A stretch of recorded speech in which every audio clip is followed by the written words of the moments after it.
अस्सलाम वालेकुम एवरीवन, कैसे हैं आप लोग। पहली क्लास सबने अटेंड की हुई? सब ने समझ आ गई थी? कितनी ग्रेड्स हैं हमारी? 4 ग्रेड्स हैं। दूसरी ग्रेड में कितने चैप्टर हैं?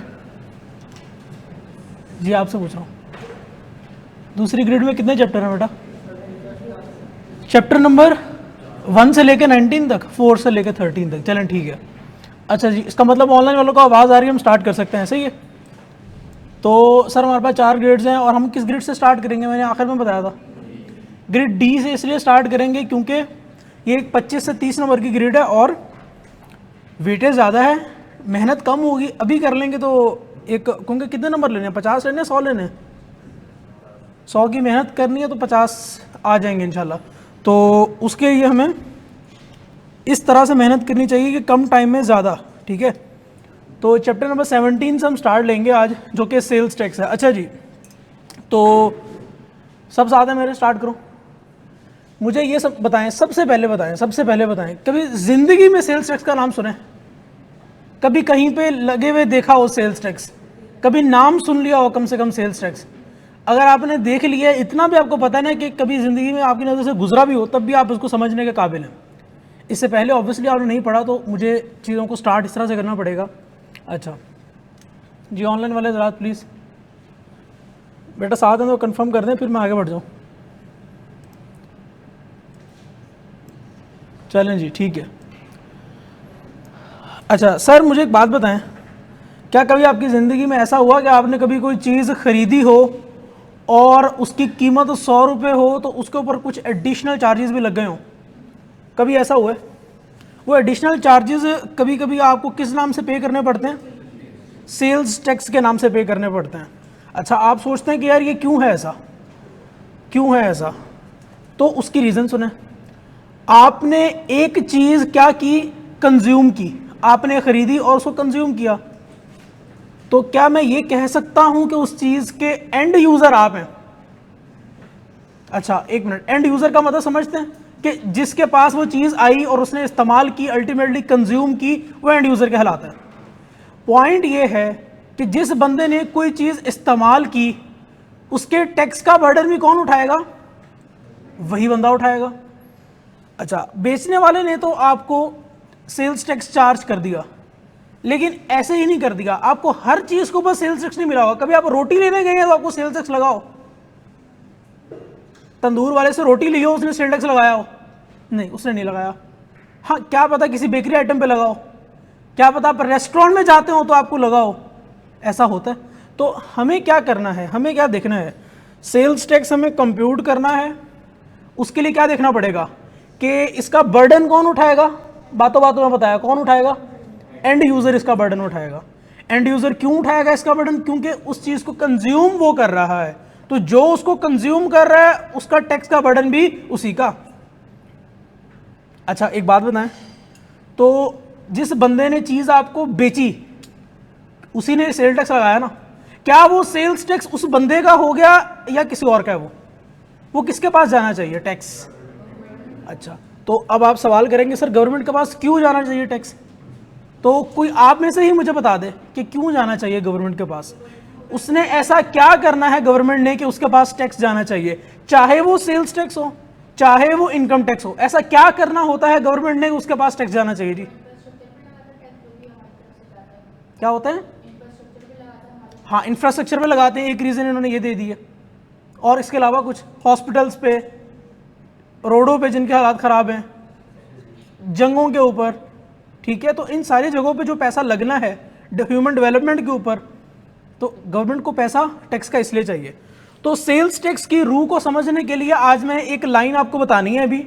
अगर आपने ये समझ ली ये लाइन, तो पूरा सेल्स टैक्स समझ लेंगे आप। सर इसका मतलब ये है कि हर चीज़ के ऊपर सेल्स टैक्स नहीं लगता?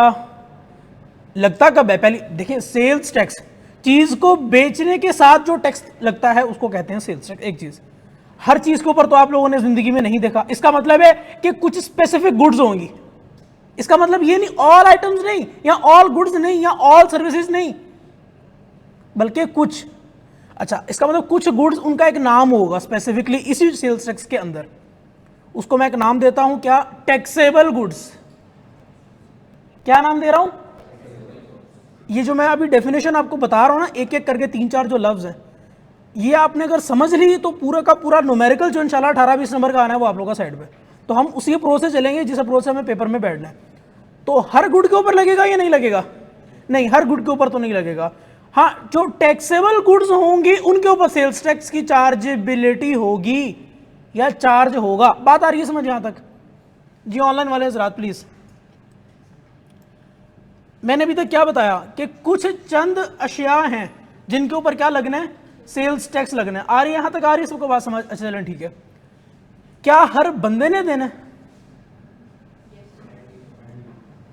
ये किसी ने क्या बोला अभी बीच में? उस चीज का एंड यूजर। अच्छा, एंड यूजर।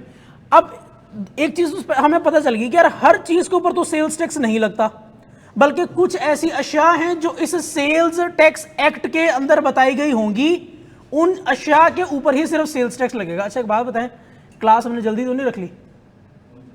अगर आपको लगता है तो फिर मैं कंसिडर कर सकता हूं ऊपर नीचे करना। लग रहा है आपको नींद पूरी नहीं हुई आपकी? मेरी भी नहीं हुई, ये तो रीजन नहीं है। कोई और मसला? नाश्ता किसने ना किया हो? नहीं किया? मैंने भी नहीं किया। कोई और रीजन? तो अगर तो वो रीजन है जो मेरे साथ कॉमन है, फिर तो क्लास ऊपर नीचे नहीं होगी। अच्छा, क्लास के बिटवीन गैप ज़्यादा है बेटा, उसको कर लेते हैं, ठीक है? हाँ, ये कर लेते हैं, ठीक है जी। हमें क्या देखना पड़ेगा? स्कोप को समझना है कि यार ऐसा नहीं होता है कि किसी भी चीज़ को उठाओ उसको बस सेल टैक्स लगा दो। कुछ चंद चीज़ें जो इस सेल्स टैक्स एक्ट के अंदर बताई गई हैं, वो कुछ स्पेसिफिक बंदे होंगे जिसका नाम क्या होगा? Registered person. उस दिन क्लास में एक बच्चे ने बोला था कि हम क्या हैं? नॉन फाइलर हैं, तो इस वजह से हम टैक्स पे नहीं करते। आप टैक्स पे नहीं करते, इस वजह से आप नॉन फाइलर हैं। अच्छा, तो यहां पे अगर मैं उस बात को लेके आऊं तो जो सेल्स टैक्स एक्ट में बंदा रजिस्टर्ड होगा, उसी बंदे की जिम्मेदारी है कि उसने क्या करना है? उसने सेल्स टैक्स पे करना है। अच्छा, पे करना किसको है? आपसे लेके, आपका मतलब उस एंड यूजर से लेके देना किसको है? गवर्नमेंट को देना है। तो दो चीजें सामने आ गई हैं। एक, रजिस्टर्ड पर्सन को सेल्स टैक्स कुछ चीजों के ऊपर क्या करना है? गवर्नमेंट को पे करना है। अच्छा, ये जो मैं एक्टिविटी परफॉर्म कर रहा हूं, इस एक्टिविटी को क्या मैं टैक्सेबल एक्टिविटी कह सकता हूं? भाई ऐसा ही है कि नहीं है? मतलब इसका अगर मैं बाय प्रोडक्ट देखूं तो क्या बनती है? ये टैक्सेबल एक्टिविटी बनती है। तो एक रजिस्टर्ड बंदा, बात को गौर से सुनेगा, 3-4 चीजें। अच्छा, ऐसा नहीं है कि मैं रजिस्टर्ड पर्सन नहीं पढ़ाऊंगा, ऐसा नहीं है कि मैं टैक्सेबल गुड्स नहीं पढ़ाऊंगा या मैं टैक्सेबल एक्टिविटी, एक प्रॉपर डेफिनेशन है इसके ऊपर। लेकिन अभी क्या 3-4 चीजें बता रहा हूं। एक रजिस्टर्ड बंदा क्या करे? एक रजिस्टर्ड बंदा जब कोई टैक्सेबल एक्टिविटी करेगा और वो टैक्सेबल गुड्स की सप्लाई करेगा, चीजें पड़ी हो तो सेल टैक्स लग जाता है। भाई क्या ख्याल है? चीजें पड़ी हो, घर में पड़ी हो, दराज में पड़ी हो, दुकान में पड़ी हो, तो सेल टैक्स चार्ज हो जाएगा? नहीं, ऐसा तो नहीं है।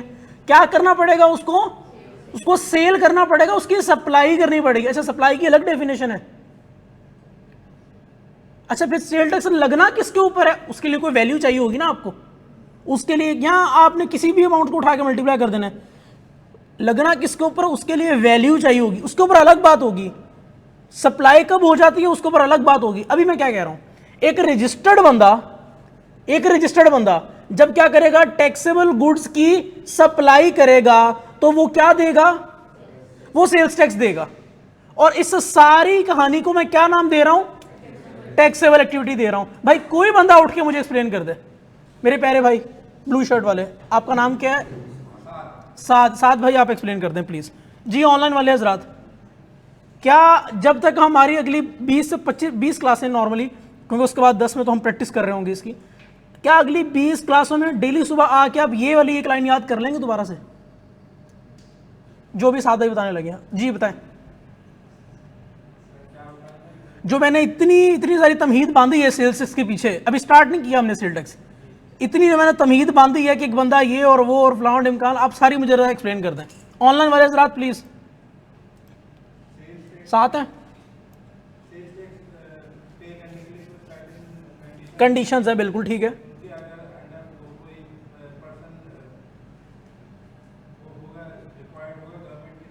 ठीक है, ठीक है मेरे प्यारे भाई। आप भी, उन्होंने भी सही बताया, आप भी बता दें। नाम क्या आपका? इब्राहिम भाई बताएं ज़रा प्लीज़। कंडीशन ये है कि जो भी आप प्रोडक्ट खरीदेंगे, जो एंड यूज़र प्रोडक्ट खरीदेगा, ठीक है, तो उस पर सेल टैक्स देगा, वो गवर्नमेंट को जाएगी।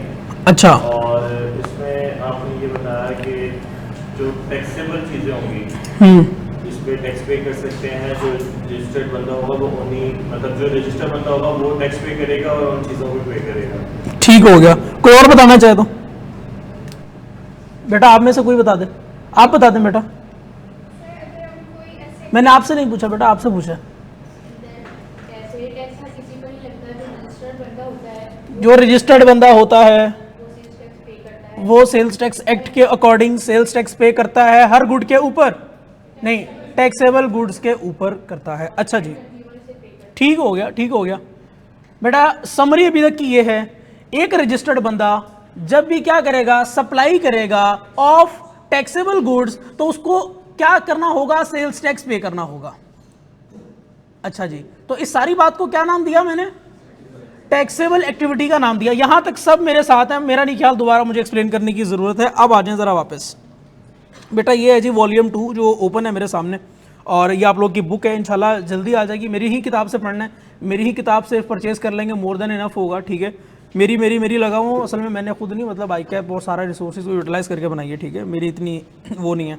तो इंट्रोडक्शन हो गया, कुछ बेसिक कॉन्सेप्ट्स के ऊपर हम बात करेंगे कि कौन कौन से बंदे registered, required to be registered होते हैं, रिक्वायर्ड टू बी रजिस्टर्ड, क्योंकि जो रजिस्टर जिसके ऊपर रजिस्ट्रेशन की रिक्वायरमेंट होगी उसी बंदे ने टैक्स पे करना होगा। तो इस तरह की कुछ बेसिक बातें करेंगे भाई। फिर स्कोप ऑफ टैक्स, कि भाई किस किस के ऊपर लगना है, टैक्सेबल एक्टिविटी, सप्लाई क्या है, उसकी वैल्यू क्या है। जी भाई, तो आप टैक्स पे करते हैं, इसका मैं आपको बताता हूं, आगे चल के यही बातें करनी है कि यार जब आप लोग जाते हैं, जब जाते हैं खरीदने, आप लोग तो अनरजिस्टर्ड बंदे हैं, आप तो रिक्वायर्ड टू बी रजिस्टर्ड भी नहीं है। मुझे एक बात बताएं, अभी तक जो मैंने बात बताई है इसके अकॉर्डिंग मैंने क्या बोला कि टैक्स को कलेक्ट करना है और किसको देना है। क्या ये काम आप कर रहे होते हैं? आप तो ये काम नहीं करते। आप क्या करते हैं, आप टैक्स दे के आते हैं अपनी जेब से। हाँ, लेकिन मैंने इस सारी बात में एक चीज ये बताई थी कि सेल्स टैक्स का बर्डन कौन उठाता है, एंड यूजर उठाता है, क्योंकि चीज कंज्यूम किसने की होती है, एंड यूजर ने की होती है। बर्डन कौन उठाएगा, बर्डन तो आप उठाएंगे। जाहिर है कोई मैन्युफैक्चरर होगा, कोई डिस्ट्रीब्यूटर होगा, होलसेलर होगा, रिटेलर होगा, वो अपनी जेब से टैक्स नहीं पे करेगा आपका।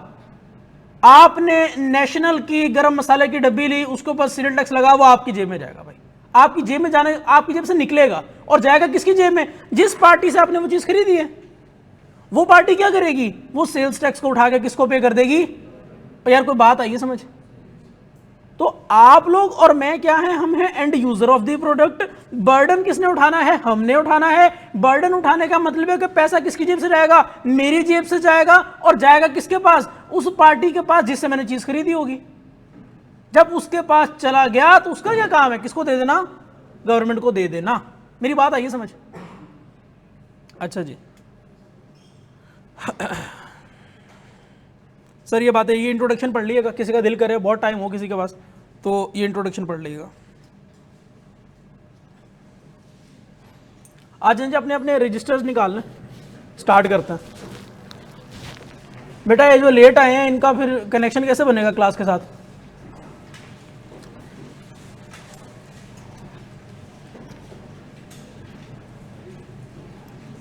जी ऑनलाइन वाले हजरात प्लीज बेटा स्टार्ट कर दें।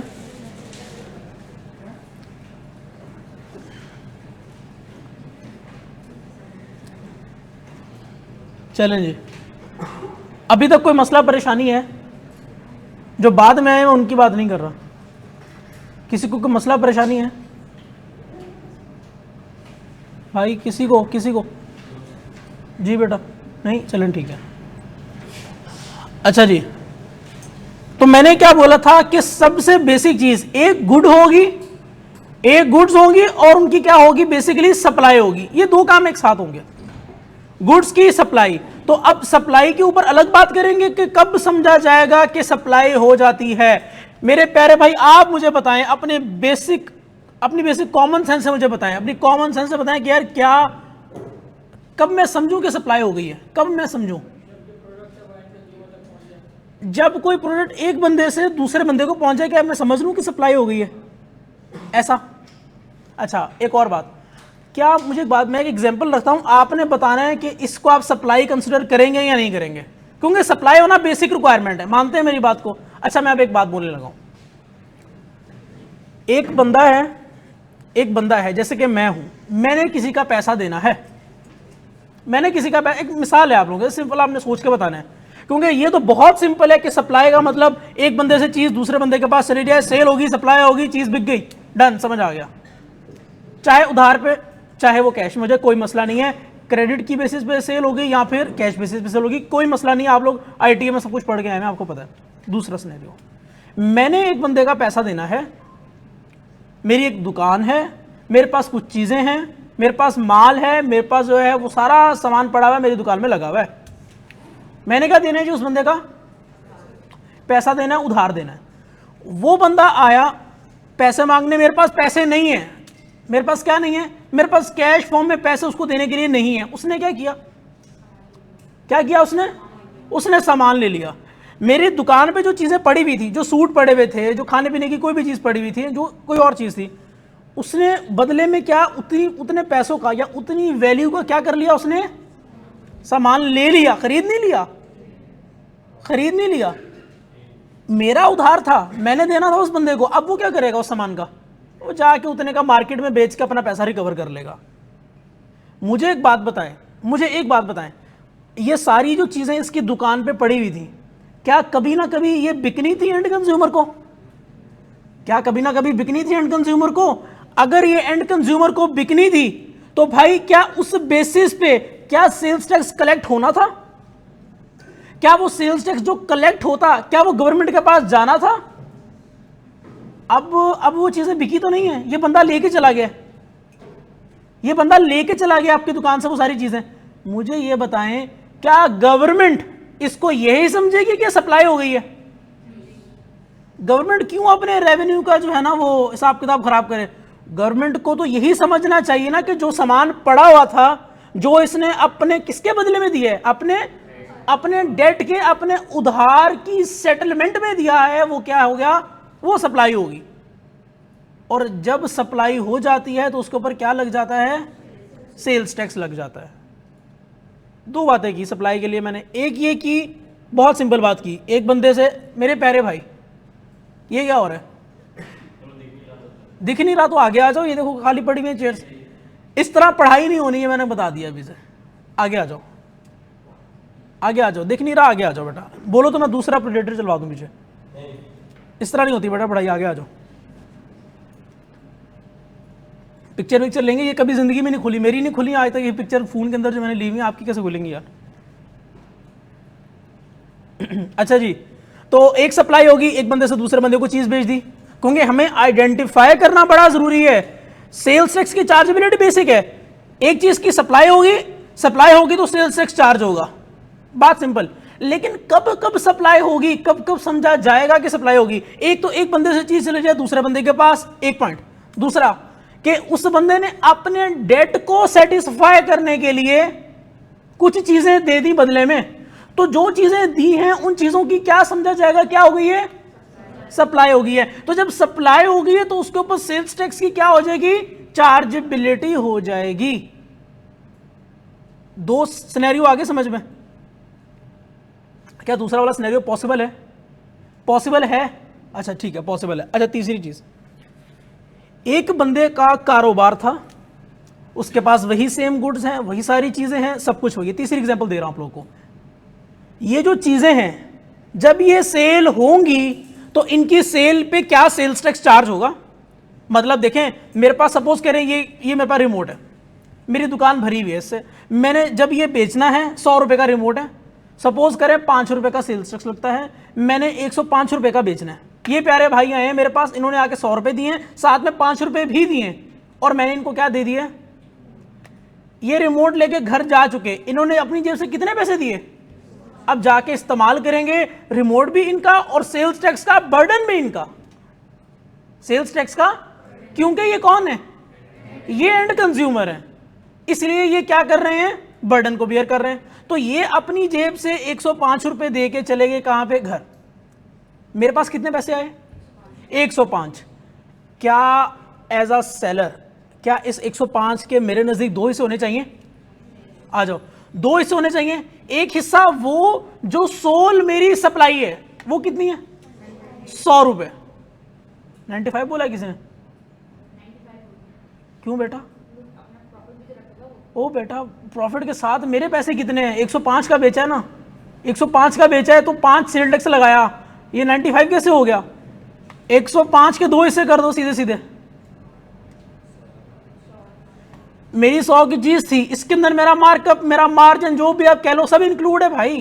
मेरी कॉस्टिंग होगी कोई 80 रुपए की बैकएंड पे, वो मेरी कॉस्टिंग है। मैं ये बात कर रहा हूं कि इस 105 की रिसीट में मेरा हिस्सा कितना है? मेरा हिस्सा 100 रुपए। बाकी 5 किसके? बाकी 5 किस है? गवर्नमेंट का हिस्सा है। वो जाना चाहिए किसको? गवर्नमेंट को जाना चाहिए। ओ यार बात आ रही समझ। अब हुआ ये कि मेरी दुकान में सारे रिमोट्स पड़े हुए हैं भाई, ये बिकने थे तो इसकी बेसिस पे जो सेल टैक्स आना था वो किसको जाना था? गवर्नमेंट को जाना था। मैंने क्या सोचा, मुझे क्या सूझी, मैंने कहा अपना कारोबार करते हैं बंद। जब आप कारोबार अपना बंद कर दोगे यहां पे, तो मुझे एक और बात बताएं, जितनी चीजें आपकी पोजेशन में पड़ी हुई हैं, आपके बिजनेस के अंदर पड़ी हुई थी, ये जो बाद में आए इनको, इनका कनेक्ट हो रहा है या नहीं हो रहा? इनको लग रहा है क्या सर बातें करते जा रहे हैं? बेटा आप लोगों से पूछ रहा हूं जो बाद में आए हैं, जाके ये तो नहीं कहेंगे कि हमें समझ ही नहीं आई क्लास, साथ में मेंशन कर दिएगा कि हम 15 मिनट लेट थे, फिर मुझे मसला नहीं होगा। ऐसा है? किसी का डर है? ऐसा है? मैंने सही बोली है ना बात? अच्छा चले। तो भाई अब वो जो मेरे पास रिमोट पड़े थे या गुड्स पड़ी थी जो कि सेल होती तो सेल्स टैक्स चार्ज होता तो गवर्नमेंट के पास जाता, ये काम अब नहीं हो रहा। मैं कह रहा हूं कि मैं अपना कारोबार बंद करने जा रहा हूं और मेरे पास कुछ गुड्स मेरी पोजेशन में पड़ी हुई हैं। तो अगर मैं ये अपना एक स्टांस बनाऊं कि जब एक बंदा अपना कारोबार बंद करने वाला हो, अपने कारोबार को सीज करने वाला हो, तो उस टाइम पे मैं देखूंगा कि अगर उसके पास क्या हुआ, उसकी पोजेशन में कुछ गुड्स हुई right before cessation of business, कारोबार को बंद करने से पहले अगर उसके पास कोई गुड्स हुई तो क्या समझा जाएगा? उनकी क्या हो गई है? सप्लाई हो गई है। समझना चाहिए या नहीं समझना चाहिए? क्योंकि अगर ये नॉर्मल बंदों को बिकती, आप जैसा मेरे जैसा बंदा खरीदने जाता, जाके सेल टैक्स पे करता,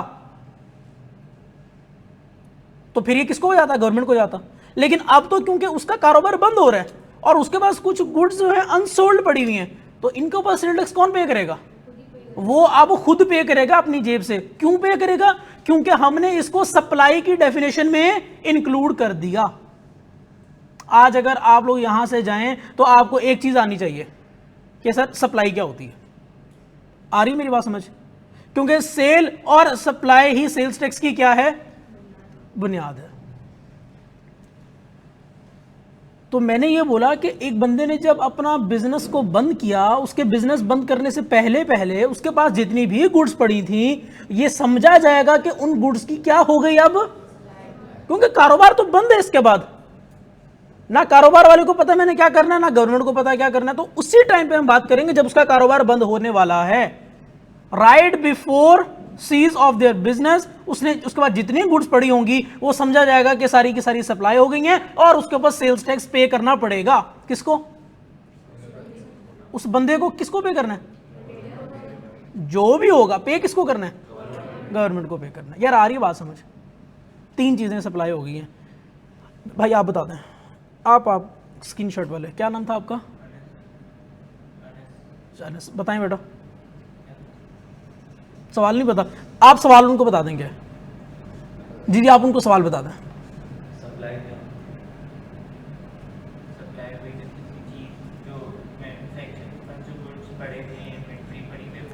ठीक है,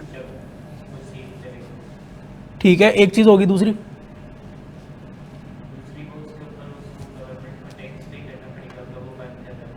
अच्छा, अगर बंद कर रहा है वो अपना, तो बंद कर रहा है तो किसके ऊपर देना पड़ेगा? जितनी भी इन्वेंट्री अनसोल्ड है उसके पास, उसकी पोजीशन में। अच्छा 2 हो गई। तीसरी बेटा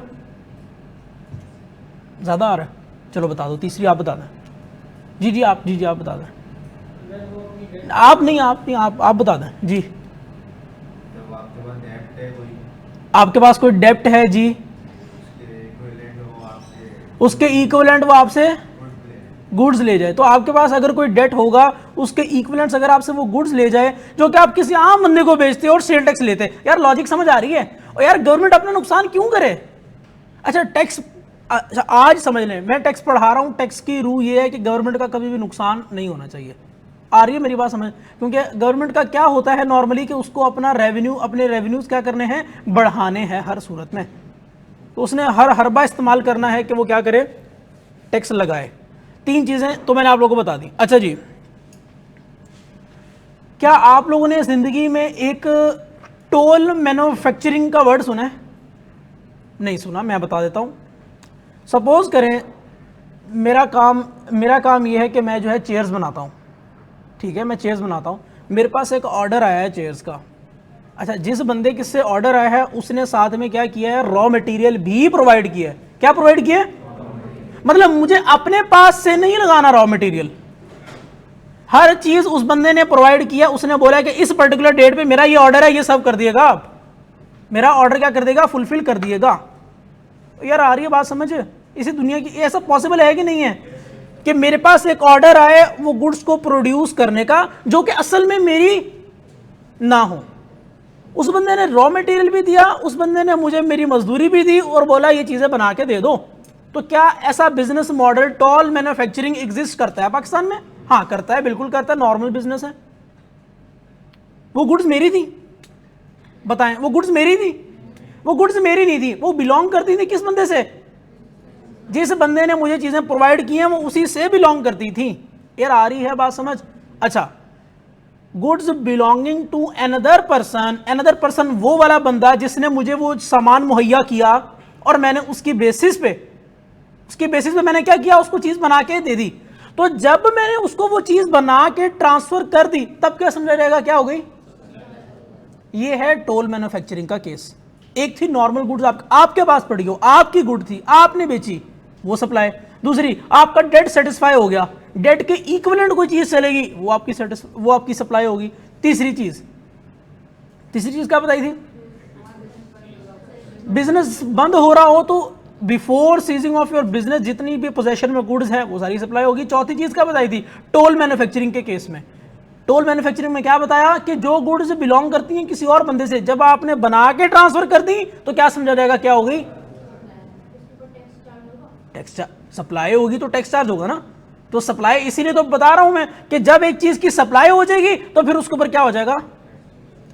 अच्छा, अब आप कंफ्यूज हो जाएंगे यहां पे कि सर आपने बोला कि टैक्स तो कुछ गुड्स के ऊपर लगता है, चीजें तो सारी बिक रही हैं, हर चीज की सप्लाई हो रही है, लेकिन आपने तो कहा था कि सारे गुड्स पे टैक्स नहीं लगता बल्कि कुछ गुड्स के ऊपर टैक्स लगता है।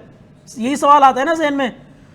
तो अब मेरी एक बात सुने कि जब मैं ये बोलूंगा कि चीज की सप्लाई होने पे टैक्स लग रहा है तो बैकएंड पे मेरे जहन में क्या चल रहा होगा कि ये गुड कौन सी है, ये टैक्सेबल गुड है। कौन सी है? ये एग्जेम्प्ट गुड नहीं है, ये एग्जेम्प्ट गुड नहीं है। बात आ रही समझ? ये कहानियां सुन ले मुझसे, ये ना बोले कि सर बताए जा रहे हैं, पता नहीं रिटेन कैसे करना है, सब लिखा हुआ है किताब के अंदर, मैं लिखवा भी दूंगा। आपको टैक्सेबल गुड का वर्ड आते ही, अब जो इस टैक्सेबल गुड्स का जो वर्ड है मैंने आपको आते ही बताया था। तो जब मैं ये सोच रहा हूं कि सेल्स टैक्स चार्ज हो रहा है तो चार्ज होने के पीछे जो गुड सप्लाई हो रही है वो कौन सी है? वो टैक्सेबल गुड है भाई, वो एग्जेम्प्ट गुड नहीं है। वो कौन सी है? वो 6th शेड्यूल वाली गुड नहीं है। 6th शेड्यूल एग्जेम्प्ट गुड्स का शेड्यूल है, सही है वो?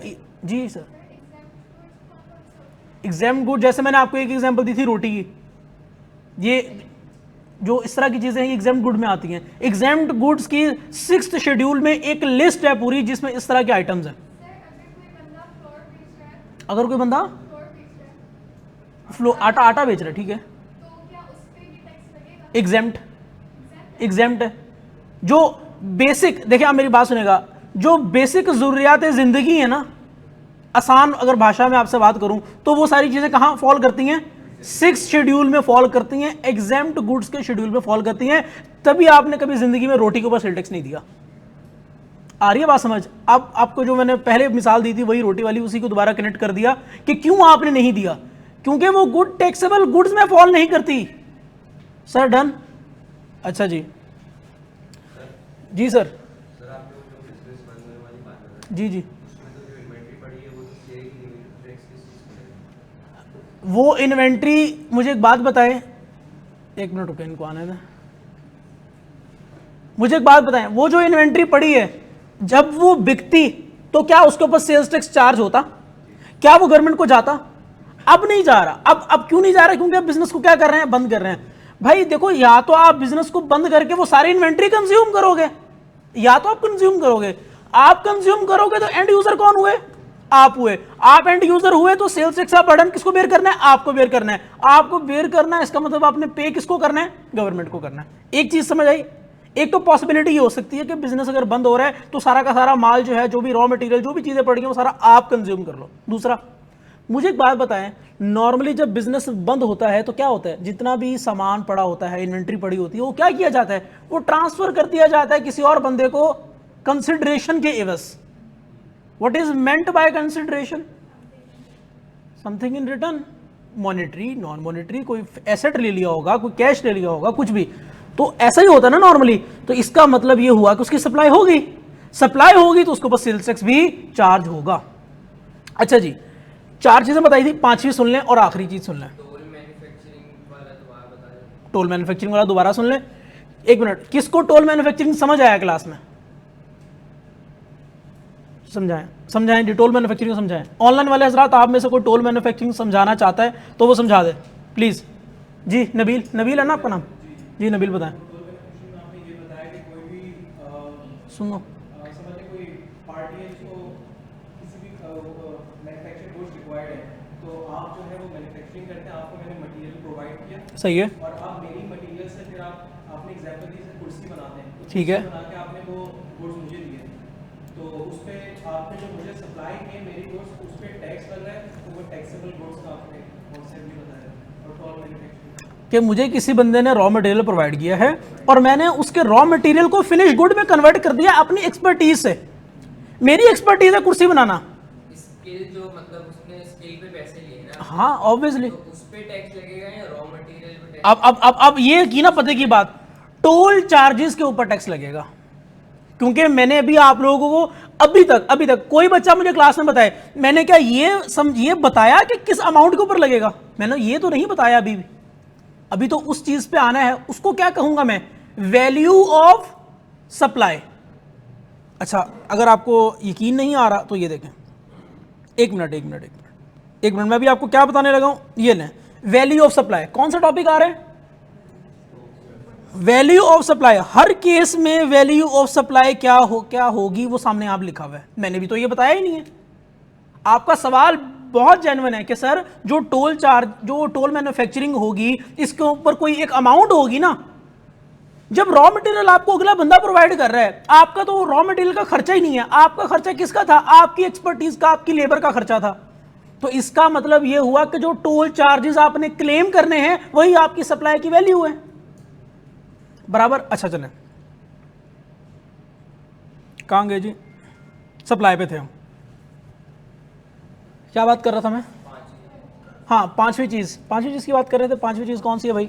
हाँ, एक मैन्युफैक्चरर है, जब वो डिस्कनेक्ट हो जाता है ना तो दोबारा से कनेक्ट होने में टाइम लगता है। अच्छा खैर, पांचवी चीज, मेरी मैन्युफैक्चरिंग कंपनी है, मैं चीजें बनाता हूँ। बात को गौर से सुनेगा। मेरा टोयोटा वाला मेरी फैक्ट्री है और मैं गाड़ी बनाता हूँ।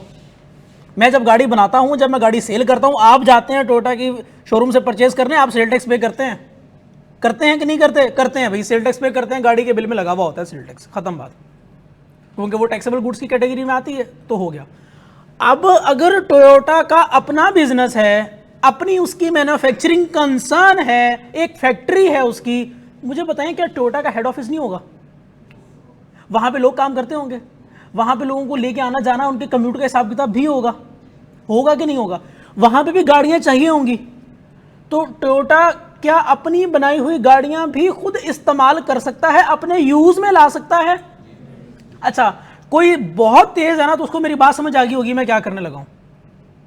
कोई समझा सकता है मेरी मेरी आगे बात कहां जाएगी, ट्रेजेक्ट्री? जी आप बता दें, जी आप बता दें। आप ये शायद बोलना चाह रहे हैं कि जैसे अब टोयोटा अपनी जो गाड़ियां हैं वो आगे अपने यूज में अगर लेके ठीक है। आए तो वो भी टैक्सेबल होंगी। बहुत अच्छी बात की, आप बताएं जी। मैन्युफैक्चरर अगर अपना ही गुड इस्तेमाल करेगा तो वो भी ठीक हो गया, कोई और बताना चाहिए इनमें से? आप नहीं नबील, आप नहीं, कोई और, आप बता दें। वही थर्ड पॉइंट है जिसमें आपने बोला था कि फैक्ट्री अगर बंद हो जाएगी तो खुद से सॉर्ट ऑफ रिजेंबल कर सकते हैं कि फैक्ट्री बंद हो जाने वाली हिसाब किताब में क्या पता खुद इस्तेमाल कर रहा हो, यूटिलाइज कर रहा हो। अच्छा, कोई और बताना चाहे? क्या उसको लगता है कि मैं बात इसी तरफ लेके जाना चाहता हूँ? भाई सिनेरियो समझिएगा, मेरी एक मैन्युफैक्चरिंग कंसर्न है, मेरी फैक्ट्री है, मैं खुद गाड़ियां बनाता हूं और मैं गाड़ियां बना के लोगों को बेचता हूं और मैं सेल टैक्स चार्ज करता हूं। मेरा अपना भी एक हेड ऑफिस है, वहां पे भी चीजों की यूटिलाइजेशन है, वहां पे भी गाड़ी इस्तेमाल हो सकती है। अब जब मैं गाड़ी वो खुद इस्तेमाल करूंगा तो फिर सेल टैक्स कौन पे करेगा? वो मैं खुद क्यों पे करूंगा? क्योंकि मैं क्या कहलाऊंगा? मैं एंड यूजर कहलाऊंगा। तो यार आ रही बात समझ? तो अब अगर मैं एक बात ये बोलूं कि सेल्स टैक्स हमेशा ढूंढता है अपने एंड कंज्यूमर को और जाके चार्ज हो जाता है, तो सारे पॉइंट कनेक्ट हुए हैं भाई। सेल होगी, सप्लाई होगी, टैक्सेबल गुड की सप्लाई होगी, कोई ना कोई पैसा आएगा, उसके एवज उस पैसे पे ही सेल टैक्स लगना है। लेकिन सबसे इंपॉर्टेंट चीज, सप्लाई होनी चाहिए, टैक्सेबल गुड की होनी चाहिए, और सप्लाई के केस में क्या, जो वैल्यू होगी उसके ऊपर जब सेल टैक्स की चार्जेबिलिटी करेंगे वो एग्जेम्प्ट नहीं होनी चाहिए। क्योंकि अगर एग्जेम्प्ट हो गई, एग्जेम्प्ट का मतलब समझते हैं क्या? क्या जीरो टैक्स? नहीं, ये जीरो टैक्स वाली बात ही गलत है। नहीं नहीं नहीं, उस चीज से खारिज है, वो उसको एक्सक्लूड कर दिया है, एग्जेम्प्ट है। ये जो जीरो वाली बात की है ना इन्होंने, सर बात तो एक ही है, no tax is equal to zero tax, जो बात है। तो ये इंशाल्लाह 2 क्लासों के बाद आपकी जो बात गलत हो जाएगी। No tax is not equal to zero tax, no tax is not equal to. Sir आप पागल हो गए हैं सीए करके? नहीं, मैं पागल नहीं हुआ, इंशाल्लाह 2 दिन बाद आप भी पागल हो जाएंगे मेरे जैसे, ठीक है। तो जीरो टैक्स का हिसाब किताब सेल्स टैक्स में अलग है, वो हम उसके ऊपर बात करेंगे, अलग से बात करेंगे। जीरो टैक्स टैक्स है और नो टैक्स तो टैक्स ही नहीं है। हो किसी को मसला परेशानी है मेरी बात से? अगर है तो वो 2 दिन तक जो है ना उसको रोक के रखे। अच्छा जी, मैंने बोला, अब मेरा पॉइंट सुनिएगा, मैंने बोला कि use of on manufactured goods, अपनी ही बनाई हुई गुड्स को मैंने इस्तेमाल कर लिया तो वो क्या समझा जाएगा? क्या हो गई? सप्लाई। क्योंकि एंड कंज्यूमर में, यूटिलाइजेशन मेरी, बर्डन टैक्स का मेरा। तो नजर आ रहे? चले फिर इसको पढ़ें, और आप सब बेटा जो बैठे हुए यहां पे, ये सप्लाई की डेफिनेशन को रीड करें। अगर आपको आज के दिन पे सप्लाई की डेफिनेशन समझ आ गई और ये समझ आ गया कि कुछ टैक्सेबल गुड्स होती हैं और कुछ एग्जेम्प्ट होती हैं, सिर्फ बात समझ आ गई, मैंने ये नहीं बताया कि लिस्ट नहीं पढ़ा दी मैंने आप लोगों को, तो फिर मेरा मकसद सब हो गया। जी बेटा रीड करें इसको, एक एक लफ्ज रीड करना है, ये ऑप्शन नहीं है, ये पेपर में आ जाएगी। जी इसको रीड करना बेटा, सब पहले रीड कर लें बेटा।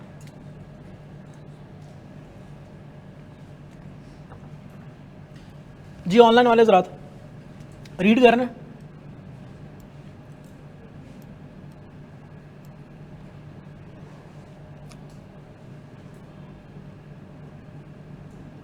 सेल होने वाले गुड की बिजनेस पर्पस के लिए यूज करेंगे, सेल होने वाले गुड्स को बिजनेस पर्पस के लिए यूज करेंगे तो सेल टैक्स पे करना पड़ेगा। बिल्कुल सही बात की है सर, मतलब ऑनर की ड्राइंग कर देगा। हाँ बिल्कुल ऐसे ही है। अच्छा अगर ऑनर, अच्छा मिसाल लेता हूँ, अगर ऑनर अपनी ही गुड्स जो उसने बेचनी थी बाहर उसकी ड्राइंग्स कर ले तो हो गया ना, उसी के यूटिलाइजेशन में आ गई ना, इसका मतलब उसके ऊपर क्या लगेगा? सेल टैक्स लगेगा। बिल्कुल सही सोच रहे हैं। ये बेटा ये नोट्स मैंने शेयर कर दिए हैं, कल ही शेयर किए हैं ग्रुप में, आ गए हैं आप लोगों के पास? ग्रुप में शेयर कर दिए थे ये नोट्स, हवा में नहीं पढ़ा रहा मैं, कल ही कर दिया था। उसके लिए आपको रजिस्टर्ड ग्रुप में आना पड़ेगा। कर लो यार, रीड कर लो प्लीज।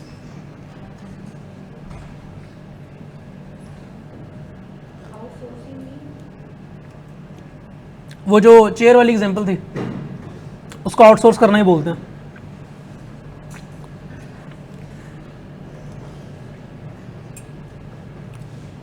क्या ख्याल है यार? अगर तो क्लास की स्ट्रेंथ इतनी नजर आएगी तो फिर सुबह सुबह क्लास रखने का मज़ा आएगा, यही 8:30 के टाइम पे। अगर ऐसे ही आप लोगों ने आना है तो फिर ठीक है, फिर हम कंटिन्यू कर सकते हैं इसको। कर लें, रीड कर लें, कितना टाइम लगेगा? और भाई आपको आ रही है समझ? जी आपको लास्ट वाली लाइन नहीं समझ आई?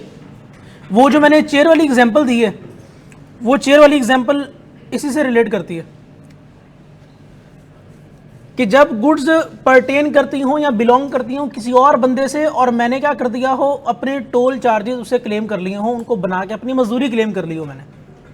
तो सर जी 4-5 चीज़ें, पुटिंग टू प्राइवेट यूज के बंदे का अपना बिजनेस हो, अपने उसके कपड़े की दुकान है, वो अपने कपड़े किसके लिए ले गया? अपनी बीवी के लिए घर में ले गया, बच्चों के लिए घर में ले गया, पुटिंग टू प्राइवेट यूज हो गया। अच्छा, वो बिजनेस यूज की मिसाल कौन दे सकता है? बिजनेस यूज की मिसाल कौन दे सकता है? अभी बताया टोयोटा वाली मिसाल, तो टोयोटा वाले भाई अपने बिजनेस के लिए इस्तेमाल कर लिया ना उसने, एंड यूजर वही हो गया। फिर जी आप कुछ बात कर रहे हैं? टोलिंग वही same, outsourcing is equal to tolling services, ठीक है। अच्छा, दूसरी चीज ऑक्शन हो जाए या डिस्पोजल ऑफ गुड्स हो जाए, क्योंकि आपके डेट को क्या करना था? सेटिस्फाई करना था। मिसाल इसकी आपको समझा दी मैंने। या तो आपके पास ऑप्शन था 1 लाख रुपए दे देते, आपके पास जेब में पैसे नहीं थे, वो बंदा आया, वो क्या ले गया? आपकी गुड्स ले गया। तो गुड्स ले गया तो उसकी क्या हो गई? सप्लाई होगी। सप्लाई होगी तो फिर उसके ऊपर क्या चार्ज होगा? हाँ, मैं बैकएंड पे ये अपने जहन में रख रहा हूं कि ये गुड्स कौन सी हैं? टैक्सेबल गुड्स हैं। तो जो मैंने रू बताई है सेल टैक्स की, वो रू क्या है? वो ये है कि एक रजिस्टर्ड बंदा जब भी क्या करेगा? सप्लाई करेगा किस चीज की? टैक्सेबल गुड्स की। 3 चीजें, तो उसको क्या देना पड़ेगा? सेल्स टैक्स देना पड़ेगा। आपको नींद आ रही है बेटा? अच्छा, एक रजिस्टर्ड बंदा, जरा रिपीट कर दे मैंने क्या बात की है।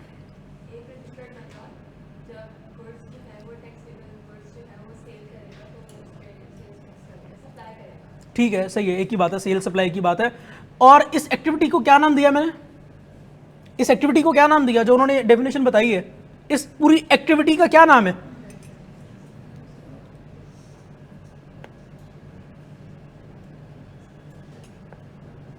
क्लास आगे नहीं बढ़ेगी बेटा जब तक आप बताएंगे नहीं। जी ऑनलाइन वाले हजरात प्लीज, क्लास आगे नहीं बढ़ेगी, सोचें। चले शुक्र है, टैक्सेबल एक्टिविटी बोला है मैंने सबको कि जब ये काम हो जाएगा तो क्या कहलाएगी? वो टैक्सेबल एक्टिविटी कहलाएगी। तो sir ji put in to private use, auction हो जाए, डिस्पोजल हो जाए, to satisfy the debt of a person, possession of goods, वही गुड्स दुकान खत्म करने से पहले, कारोबार बंद करने से पहले जिन चीजों की पोजेशन थी उनकी क्या हो गई? तो आज के बाद आपके जहन में सिर्फ सप्लाई का मतलब ये नहीं आएगा कि सप्लाई का मतलब है एक चीज दूसरे बंदे को चली जाए, इसके अलावा और भी 3 मतलब आएंगे, ठीक है। और पेपर में इसकी केस स्टडी आई हुई है बहुत बार। क्या आई हुई है केस स्टडी? वो आपको एक केस बना के देगा जैसे मैंने आपको बना के दिया है, और वो कहेगा कि बताओ ये सप्लाई हुई है या नहीं हुई, और 7 से 8 नंबर में टेस्ट कर लेगा। मेरी बात आ रही है? और इतना ही आसान है, अगर आपको ये 4-5 पॉइंट्स आते हैं तो वो केस स्टडी आपकी हो जाएगी। जी बेटा आउटसोर्सिंग का मतलब है कि in case of manufacturer of goods belonging to another person, कोई बंदा मेरे पास रॉ मटेरियल लाया, लकड़ी लाया, ग्लू लाया, सब कुछ लाया, और बोला कि यार इसको ना चेंज करके मुझे क्या बना दो? चेयर्स बना दो। मेरे पास क्या थी? एक्सपर्टीज थी, मुझे काम करना आता है, मेरे पास रॉ मटेरियल नहीं था, वो उस बंदे ने दिया। मुझे बताएं वो रॉ मटेरियल मेरा है या उस बंदे का? वो बिलोंग किससे करता है? और जो मैं गुड्स बनाऊंगा वो किससे बिलोंग करती हैं? वो उस पर्टिकुलर बंदे से ही बिलोंग करती हैं। मैं क्या करूंगा? मैं एक आउटसोर्सिंग सर्विसेज क्या दे रहा हूं? आउटसोर्सिंग सर्विस क्या दे रहा हूं कि मैं उसको चेयर्स बना बना के दे रहा हूं। और इस केस में जो मेरे मेकिंग चार्जेस होंगे, मेकिंग चार्जेस का मतलब उस रॉ मटेरियल को फिनिश गुड में कन्वर्ट करने के चार्जेस, वो मैं क्या कर लूंगा? उससे मैं क्लेम कर लूंगा। ऐसा है, डन। तो उसको मैं क्या बोलता हूं? टोलिंग सर्विसेज या आउटसोर्सिंग सर्विसेज। जी बेटा, हाँ ठीक है। अगर आपने बैंक से लोन लिया हुआ हो, बैंक से आपने लोन लिया हुआ हो, और आप बैंक को जाके पैसे ना पे करें, बैंक आपकी चीजों को उठाए और जाके जो आपने प्लेज कराई हुई थी चीजों को उठाए जाके उनकी नीलामी कर दे, तो एक ही बात है, जो लोग खरीदेंगे वो पैसा आपको आएगा बैंक को जाएगा? वो बैंक को जाएगा। तो चाहे वो ऑक्शन में चली जाए, चाहे वो खरीद आपसे उठा के डिस्पोज कर दे, उस केस में क्या समझा जा रहा है कि वो सप्लाई हो गई है। कोई मसला, कोई परेशानी किसी एक भी बच्चे को अगर क्लास में है ना, अदर देन जो लेट आए हैं? चलें जो लेट आए उनसे भी पूछ लेते हैं। बेटा आप लोगों में से कुछ लेट थे और इधर भी एक बच्चा लेट था जी। ये वाली कौन सा बच्चा इसको एक्सप्लेन करना चाहेगा? आप करें एक्सप्लेन। सर आपका नाम क्या है जी? इब्राहिम भाई ज़रा एक्सप्लेन करते हैं पहली वाली लाइन। नहीं, मिसाल से समझाएं, ये तो मुझे भी आता है, सामने लिखा हुआ है, मिसाल से समझाएं। पुटिंग टू प्राइवेट यूज क्या होता है? इसके ऊपर मैं आता हूं सर। शॉपकीपर रजिस्टर्ड होता है या नहीं होता, इसके ऊपर आता हूं। मैंने रजिस्टर्ड बंदे का सिर्फ एक लफ्ज इस्तेमाल किया है। रजिस्टर्ड होना किस किस के लिए जरूरी है ये मैंने भी नहीं बताया। सप्लाई चेन में पूरी सप्लाई चेन है। सप्लाई चेन का मतलब जहां से चीज प्रोड्यूस होती है और जहां तक जाके इस्तेमाल होती है। कौन कौन लोग आते हैं इसके अंदर? कोई मिसाल दे सकता है? मैन्युफैक्चरर आता है सबसे पहले, फिर डिस्ट्रीब्यूटर भी होता है। एक वो सिटी लेवल पे या डिस्ट्रिक्ट लेवल पे डिस्ट्रीब्यूटर होता है, फिर एक होलसेलर होता है, फिर एक रिटेलर होता है, और फिर क्या होता है? अच्छा, रिटेलर किसको कहते हैं? ये जो शॉपकीपर होते हैं। ठीक है, आपको इसका मतलब आपको सप्लाई चेन का पता है कि किस तरह से चीजें बिक रही हैं। स्टार्ट कहां से हुई? मैन्युफैक्चरर, डिस्ट्रीब्यूटर, होलसेलर, रिटेलर और फिर एंड कंज्यूमर। अच्छा, अब इसमें से रजिस्टर होने की रिक्वायरमेंट किस किस के लिए, वो आगे बढ़ते हैं। आपका पॉइंट रहता है, अभी तक क्लियर नहीं हुआ है, सही है ना? मैं समझ गया आपकी बात। बेटा आप एक्सप्लेन करिएगा उनको पहला वाला पॉइंट जी। आपको आवाज आ रही है इनकी? नहीं आ रही, थोड़ा सा उधर मुंह करके करते हैं प्लीज एक्सप्लेन। बेटा पढ़ ही रहा हूँ, टेंशन नहीं ले। अच्छा, उसकी मिसाल भी दे दें उसको कोई। ठीक है, बिल्कुल सही है। ठीक है, घर वालों के लिए कोई गुड्स ले जाए, या टोयोटा अपने ही एम्प्लॉय को या अपने ऑफिस के इस्तेमाल के लिए कोई गाड़ी साइड पे कर ले एक। डन, चले सर। डेट वाले केस में जब सप्लायर ने गुड सप्लाई करे डेट पे ऑफ करने के लिए, तो टैक्स सप्लायर पे करेगा। बेटा जिसने सप्लाई की है, जिसकी सप्लाई हुई है, टैक्स वो पे करेगा। सही है जी। अब आगे बढ़ते हैं। सप्लाई की बात सबको समझ आ चुकी है। टैक्सेबल सप्लाई पे बाद में आता हूं। टैक्सेबल गुड्स, क्या गुड्स का टैक्सेबल होना जरूरी है? इसके अलावा कौन सी गुड्स होती हैं? एग्जेम्प्ट गुड्स होती हैं, और उसके अलावा भी एक होती हैं 0% वाली गुड्स, उसकी बात करता हूं मैं अभी। अच्छा, टैक्सेबल गुड्स का मतलब mean all goods other than those जो क्या हैं अंडर दी। क्या मैंने एग्जेम्प्ट शेड्यूल का नाम 6 शेड्यूल ही रखा था जो एग्जेम्प्ट वाला है? तो 6th शेड्यूल के अंदर जितनी गुड्स आ रही हैं वो सारी की सारी एग्जेम्प्ट हैं। अभी तक आपको सिर्फ और सिर्फ ये पता है 6 शेड्यूल क्या है। ये एक लिस्ट है, ये लिस्ट आपके सिलेबस का पार्ट नहीं है, आपको इसके ऊपर नहीं सोचना। हाँ, ये फाइनल्स के सिलेबस का पार्ट है, वहां पे पूरी की पूरी लिस्ट है। पेपर में टेस्टिंग वहां पे गुड के नाम से करता है। फिर आप क्या करते हैं कि एक कंपेंडियम होता है, टैक्स का कानून होता है आपके पास, उसको ओपन करते हैं, नाम सर्च करते हैं, देखते हैं कि ये किस लिस्ट में नाम फॉल कर रहा है, फिर उसके हिसाब से उसका ट्रीटमेंट करते हैं। तो ये काम आप लोगों ने नहीं करना, आप लोगों ने नहीं करना। आपको पेपर में वो बता देगा कि ये कौन से गुड है, क्योंकि आप किस लेवल में हैं? कैफ लेवल में। अभी तो आपको वो बता देगा।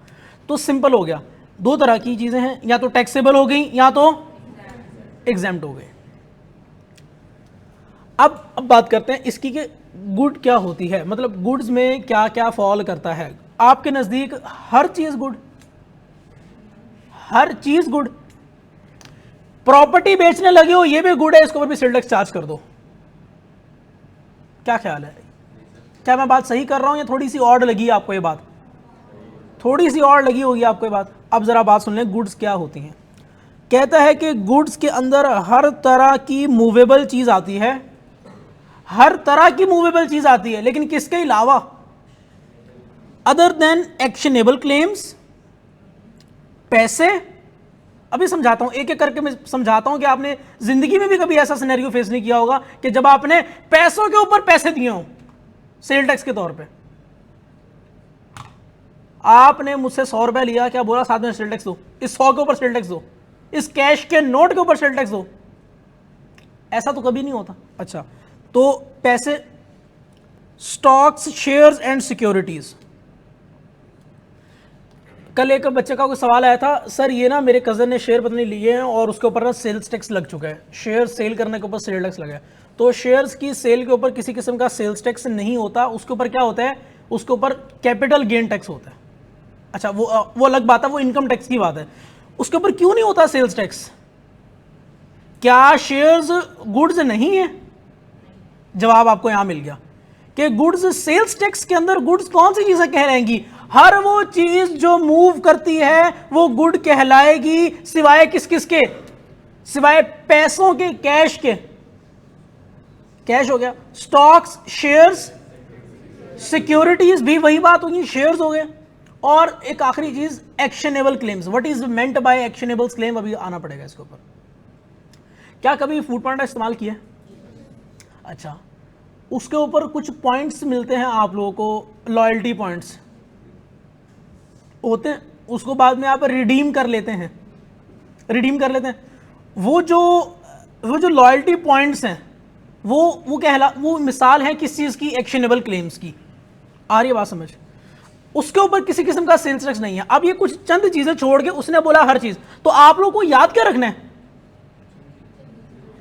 एक बात बताएं, अगर मैं आपके सामने ये वाली मिसाल लेके आऊं, यहां से लेके यहां तक अगर डेफिनेशन आपके सामने है, तो इसमें से क्या याद रखें, बाकी ऑटोमेटिकली याद हो जाएगा। क्या हम अदर देन वाली चीजों को याद रख लें और बाकी चीजें हमारे लिए आसान है? कहते हैं कि अदर देन एक्शनेबल क्लेम्स, पैसे, स्टॉक, शेयर या सिक्योरिटीज। आई बात समझ? क्योंकि स्टॉक हो गए, स्टॉक्स हो गए, शेयर्स हो गए, जब ये चीजें बिकेंगी जी, उसके ऊपर डिविडेंड के ऊपर डिविडेंड वाला टैक्स लगता है, वो इनकम टैक्स में जाता है, उसका सेल्स टैक्स से कोई ताल्लुक नहीं है। जब आप शेयर 5 रुपए का लेके 10 रुपए का बेचते हैं, तो जो 5 का गेन होता है उसके ऊपर जो टैक्स होता है वो इनकम टैक्स में जाता है, वो सेल्स टैक्स से कोई ताल्लुक नहीं है उसका। मेरी बात आ रही है समझ? तो other than actionable claims, money, stocks, shares और सिक्योरिटीज, इन चीजों के अलावा कोई भी चीज है वो क्या कहलाएगी? गुड कहलाएगी। अच्छा, फिर उस गुड के दो हिस्से करेंगे, ब्रॉडली दो हिस्से करेंगे। कौन कौन से? टैक्सेबल और एग्जेम्प्ट गुड्स। चलें आ जाए जरा अपने पास एक ये चीज बना लें, फिर आज ये बना के जाएं आज इस क्लास में। आपके सवाल पे आता हूं बेटा, ओपन करें जी, रजिस्टर ओपन करें।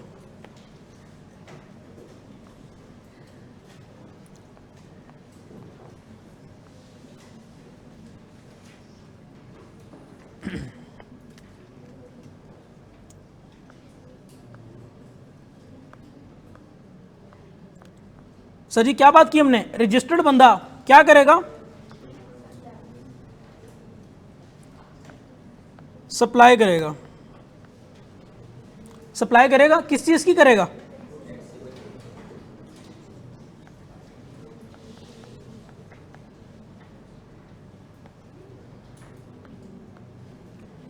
तो उसको क्या देना पड़ेगा? कौन सा टैक्स? इनकम टैक्स दे देगा, फिर वो फेडरल एक्साइज ड्यूटी दे देगा, फिर वो तो उसको सेल्स टैक्स पे करना पड़ेगा। आ रही मेरी बात समझ? अच्छा, अगर मैं इस सब को एक ही कटहरे में ले आऊं, एक ही बॉक्स में ले आऊं, तो क्या मैं इस पूरी कहानी का नाम क्या रख दूं? चलें, शुक्र है जी, थैंक यू। इसका नाम मैंने क्या रख दिया? Taxable activity. भाई ये रूह है पूरे सेल टैक्स की, जिसको ये समझ आ जाएगी उसके लिए न्यूमेरिकल करना मसला नहीं है, उसके लिए केस स्टडी करना मसला नहीं है। कितने मार्क्स की आनी है ये सारी? ये 17, 18 और 19 चैप्टर कितने मार्क्स का आना है? 25 से 30 नंबर का आना है, और 25 मिनिमम हमेशा आता है, जिसमें 18 नंबर का, 18 में से 20 का बड़ा न्यूमेरिकल होता है, और बाकी 5 से 7 नंबर की क्या होती है? केस स्टडी होती है। डन? यहाँ कोई क्रैमिंग की चीज़ आ जाएगी? तसल्ली है? इसलिए मैंने यहाँ से स्टार्ट लिया पहले जी। ऑनलाइन वाले हजरात प्लीज़ बेटा, अगर मेरे साथ हैं तो बता दें।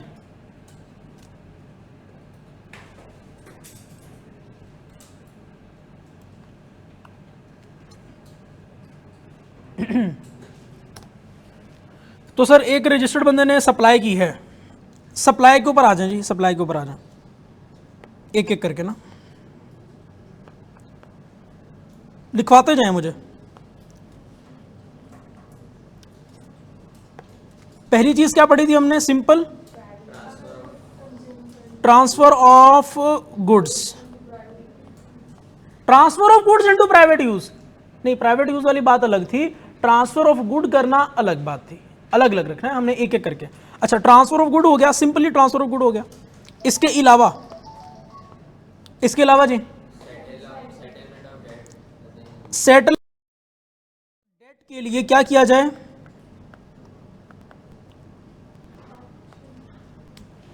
सप्लाई की जाए। सेटलमेंट ऑफ डेट के लिए अगर गुड्स की सप्लाई की जाए तो वो क्या कहलाई जाएगी? सप्लाई कहलाई जाएगी। एक चीज ये पड़ी थी, पुटिंग इनटू सिर्फ private use, putting into private and business use. जी आपकी आवाज कम आ रही है, दोबारा बोलें। अच्छा, बिजनेस एंड नॉन बिजनेस, ठीक है।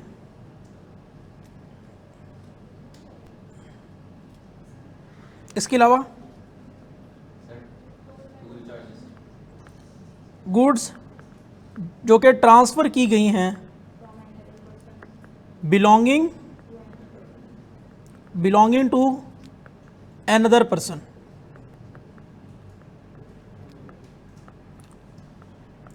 और इसका नाम क्या रखा था?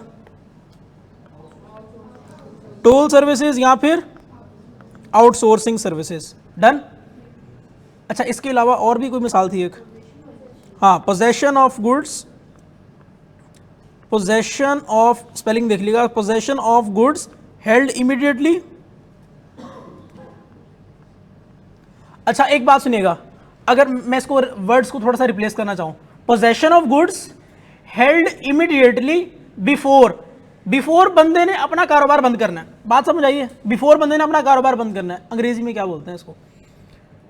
अगर मैं बोलूं कि एक कारोबार चलता आ रहा था, वो मैन्युफैक्चरर था, वो डिस्ट्रीब्यूटर था, वो होलसेलर था, वो रिटेलर था, वो कुछ भी था, वो किसी भी कैपेसिटी में काम कर रहा था, अब वो अपना कारोबार बंद करने जा रहा है, क्या इससे पहले वो सेल्स टैक्स में रजिस्टर्ड होगा ना? क्या इससे पहले वो सेल्स टैक्स में रजिस्टर्ड होगा? जैसे हर महीने अपनी रिटर्न सबमिट करानी होगी। रिटर्न का मतलब है कि हर महीने समझ लें अपना टैक्स उसने पे करना होगा, करता होगा, नॉर्मल तरीके से बिजनेस करता होगा, अच्छा इंसान होगा। हाँ, तो अगर मैं ये बोलूं कि possession of goods held before person ceases to be a registered person, अंग्रेजी ज्यादा मुश्किल तो नहीं होगी? Before person ceases to be a registered person का मतलब है कि अब वो रजिस्टर्ड बंदा नहीं रहा, खत्म होगी कहानी उसकी। अब इसका दूसरे लफ्जों में कि उसका कारोबार ही क्या हो गया? बंद हो। कारोबार ही नहीं रहेगा तो रजिस्टर्ड क्या रहेगा? बराबर, सब बराबर जी जी। तो ये जिस कारोबार की बात करेंगे वो बंद हो गया, उसकी गुड्स की सप्लाई होगी। जो दूसरा कारोबार है वो अलग है। क्या बिजनेसेस सेपरेट होते हैं? लीगली सेपरेट होते हैं सारे बिजनेसेस। एक कंपनी का हिसाब किताब दूसरी कंपनी के साथ आप मर्ज नहीं कर सकते, वो अलग है, वो अलग है। हर बंदे की अपनी कब्र होती है, अपनी अपनी कब्र की फिक्र करनी चाहिए जी। ऑनलाइन वाले हजरात, तो possession of taxable goods held immediately before person ceases to be a registered person. ऐसे ये बात आपको मिलेगी कहां से? ये लें जी, before person ceases to be a, लिखी हुई है यहां पे बात। इसका मतलब घर जाके पढ़ेंगे तो मेरी बातें याद आ जाएंगी और फिर मसला नहीं होगा कि सर आपने तो कहा था कि कारोबार बंद होना चाहिए और यहां पे लिखा हुआ है कि बंदा रजिस्टर्ड पर्सन होना ही बंद हो जाए। तो क्या दोनों एक ही बात है? कारोबार ही नहीं है तो बिजनेस भी रजिस्टर नहीं है। डन। अच्छा सर, यहां तो आउटसोर्सिंग सर्विसेज लिखा था, आपने यहां पे क्या लिखवा दिया? गलत लिखवा दिया? नहीं, गलत नहीं लिखवाया, एक ही बात है। ठीक है जी, तो थोड़ा सा खुद भी सोचना है। Possession of goods before ceases to be registered, यहां तक। और यार किसी को मसला है, कोई परेशानी है तो बता दे। सप्लाई मैंने आपको बता दिया क्या होती है, टैक्सेबल एक्टिविटी मैंने आपको बता दिया कि क्या होती है, सिर्फ ये बताया कि इसको मैं टैक्सेबल एक्टिविटी बोल रहा हूं। जी सर, जी लास्ट वाला पॉइंट, ये person ceases to be registered वाला किसको समझ आया क्लास में? आपको आया बेटा, समझा दें उनको। इसके अंदर ये है कि जैसे कि मेरा एक बिजनेस है कि मैं बनाती हूँ, कुर्सियाँ बनाती हूँ, ठीक है। देन मेरे पास कुछ ऐसा मतलब वक्त आया कि मुझे उसे बंद करना है। ठीक है, बंद आया, ऐसा वक्त आ गया उसको बंद करना है, अब नहीं चल सकता वो। अब मुझे टैक्स की क्लास अटेंड करनी है सुबह सुबह, मैं नहीं खोल सकता अपनी दुकान। फिर तो फिर उसके ऊपर टैक्स लगता है जब मैं उसे सेल करती थी, लेकिन अब वो मेरे पास है, बनी भी बहुत सुन लो। सारी चीज़ें हैं, ठीक है। अब मैंने उसे बंद कर दिया बिजनेस को, ठीक है, तो उसके ऊपर जो टैक्स होगा ना वो मैं खुद बेयर करूँगी। अब खुद बेयर क्यों, खुद क्यों बेयर करना है? या तो उनको मैं इस्तेमाल करूंगा, वो कुर्सियां उठा के अपने घर में रख लूंगा, या खुद घर में नहीं रखूंगा तो जो किसी और की दुकान होगी कुर्सियों की उसको जाके दे दूंगा। तो जिसको भी दूंगा मैं जाके, या खुद भी लेके जाऊंगा, तो सप्लाई समझी जाएगी। अच्छा, अगर खुद इस्तेमाल करता है तो फिर वो किस किस डेफिनेशन में आ गया? Putting into private use. Sir मेरी बात आई है समझ? अगर बात नहीं समझ आई तो रिकॉर्डिंग अवेलेबल हो जाएगी, वो देख लीजिएगा। नहीं, मजाक कर रहा हूँ भाई। एक कारोबार है, बंदे का कारोबार चल रहा है, वो कारोबार अगर बंद हो गया तो जितना भी सामान उसकी दुकान में पड़ा हुआ था वो कभी ना कभी बिकता तो सही, वो बिकता तो उसके ऊपर सेल्स टैक्स आता, वो जाता गवर्नमेंट के पास, गवर्नमेंट के रेवेन्यू का पार्ट बनता। अब क्योंकि आपने अपना कारोबार कर दिया है बंद, तो गवर्नमेंट अपना नुकसान नहीं करने वाली।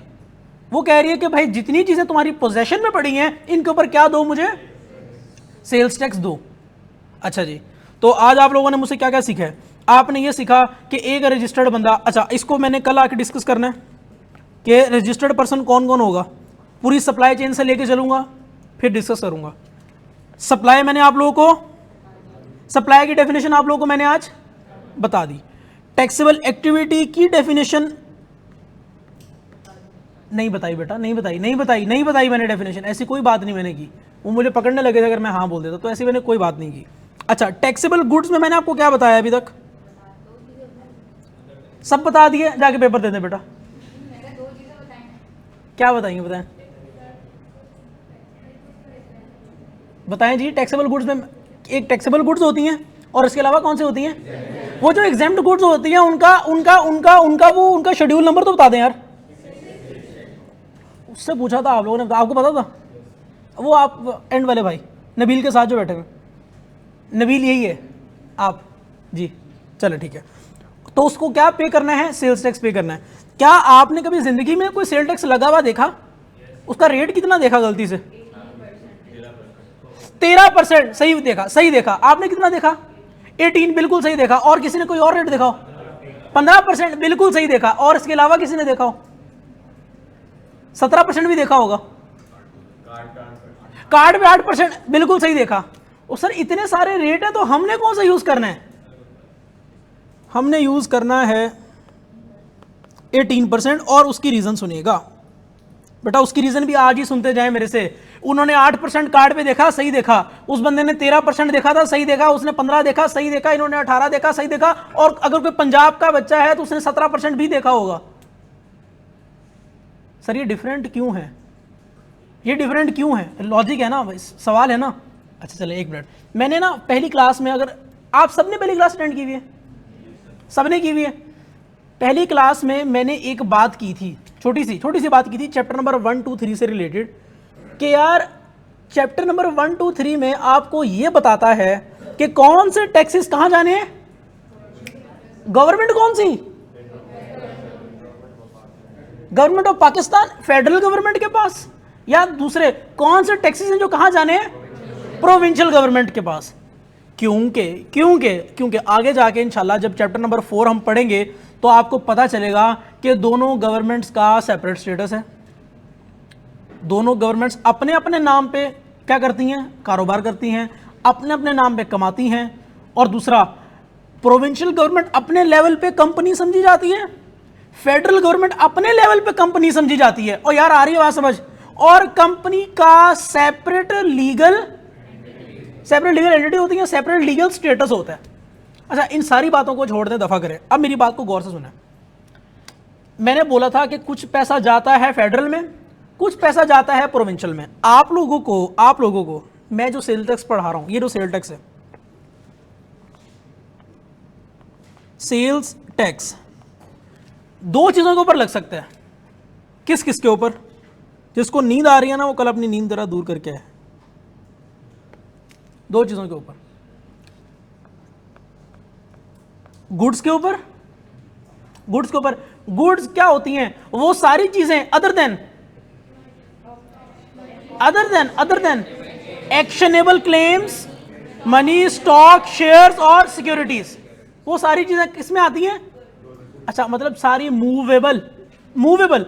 और यार बात को जरा समझें, एक मिनट, बात को इधर आ जाए जरा।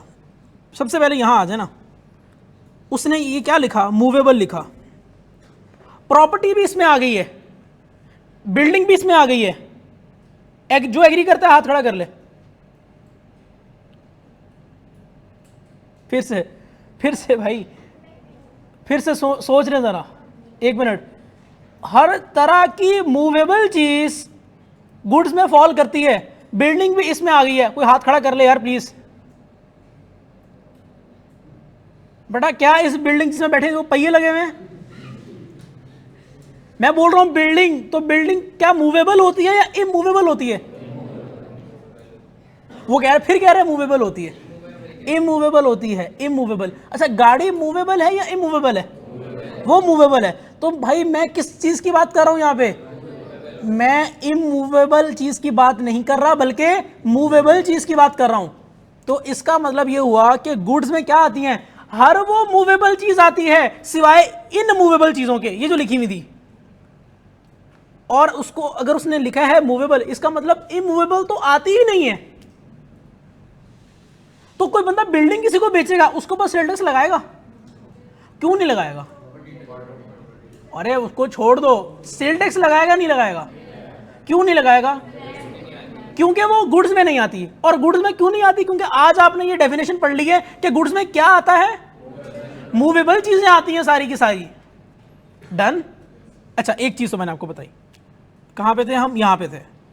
सेल्स टैक्स लगता है दो चीजों के ऊपर, एक लगता है गुड्स पे, दूसरा लगता है किसके ऊपर?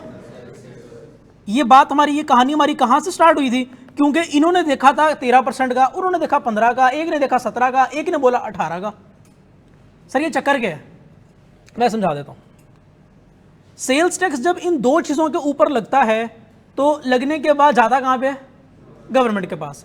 गवर्नमेंट बैठी, प्रोविंशियल गवर्नमेंट्स भी बैठी और फेडरल गवर्नमेंट भी बैठी। उन्होंने बैठ के डे 1 पे डिसाइड किया कि यार सर्विसेज का जो सेल्स टैक्स आएगा वो किसके पास जाना चाहिए, और उन्होंने डे 1 पे डिसाइड किया कि जो गुड्स का सेल्स टैक्स आना चाहिए वो किसके पास जाना चाहिए। बात आ रही है समझ? जितना पैसा यहां से कलेक्ट होगा वो किसके पास जाएगा, जितना पैसा यहां से कलेक्ट होगा वो किसके पास जाएगा, ये उन्होंने डे 1 पे डिसाइड किया है। अच्छा, वो डिसीजन क्या बना वो मैं आपके सामने रख देता हूं। वो डिसीजन ये था,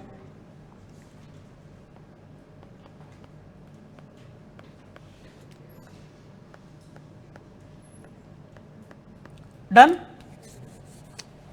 वो ये डिसीजन था। वो क्या डिसीजन था बेटा? आपको हंसी आ रही है, जरा वो डिसीजन तो एक्सप्लेन कर दें प्लीज।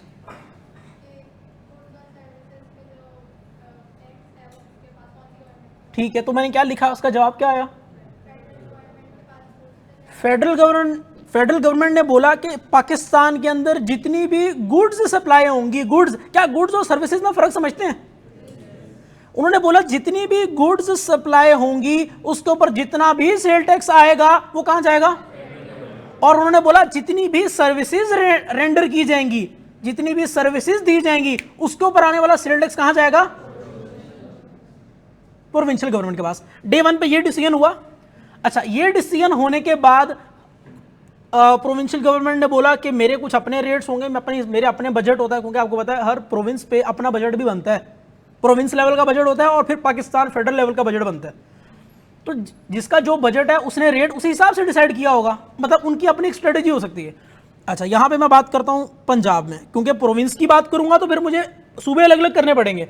ऑल्दो ये आपके सिलेबस का पार्ट नहीं है, लेकिन जिन्होंने डिफरेंट रेट्स देखे मैं उसकी आपको रीजन समझा देता हूं। सिर्फ पंजाब की और सिंध की बात करता हूं। Rate of sales tax in Punjab for services rendered वो कितना है? 17%। Rate of sales tax for services rendered in Sindh कितना है जी? ला हौला वला कुव्वता इल्ला बिल्लाह, 15%। और जो यहां पे कार्ड से पेमेंट कर देता है उसको 8% दिया जाता है। वो एक अलग बहस है, वो एक अलग प्रोविजन। उसको कंसेशन क्यों दी जाती है? क्यों दी जाती है उसको कंसेशन? कार्ड यूज कर रहा है, कार्ड यूज करने से क्या होगा? सारा क्या होगा? गवर्नमेंट के सामने उसका खाता खुल जाएगा भाई, सारी चीजों की डॉक्यूमेंटेशन हो जाएगी। तो डॉक्यूमेंटेशन ऑफ इकोनॉमी में जो बंदा सर्व कर रहा है, क्या कभी वर्ड सुना डॉक्यूमेंटेशन ऑफ इकोनॉमी का? इकोनॉमिक्स में कोई सुना ऐसा? चलो नहीं सुना तो मुझसे आज सुन लें। जो बंदा डॉक्यूमेंटेशन ऑफ इकोनॉमी में अपना किरदार अदा कर रहा है उसको कोई ना कोई रायत देनी चाहिए।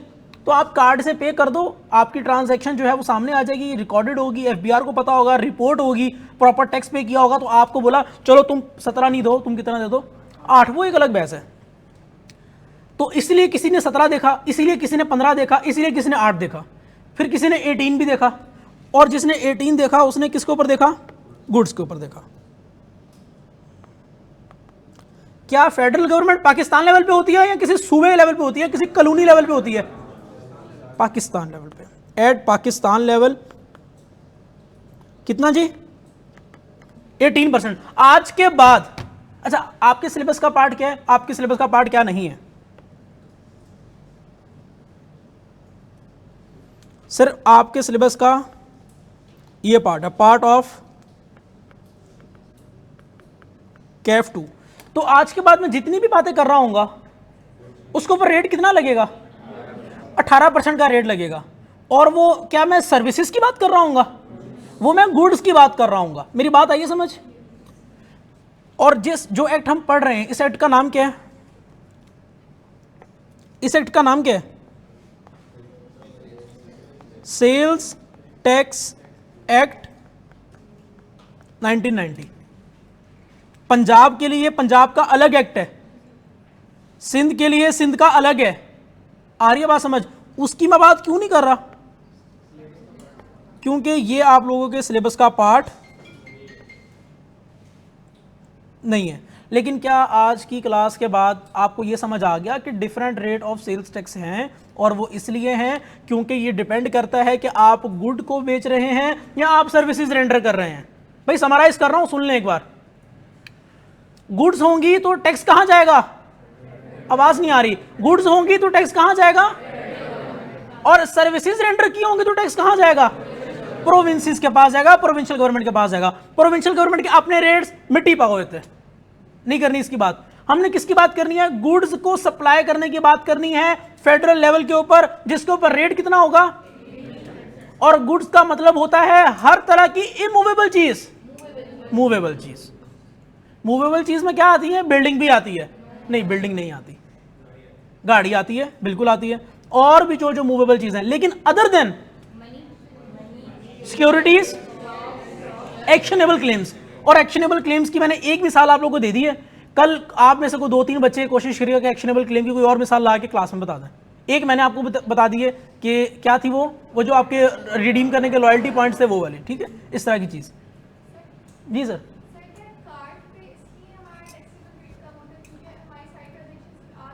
हाँ बिल्कुल।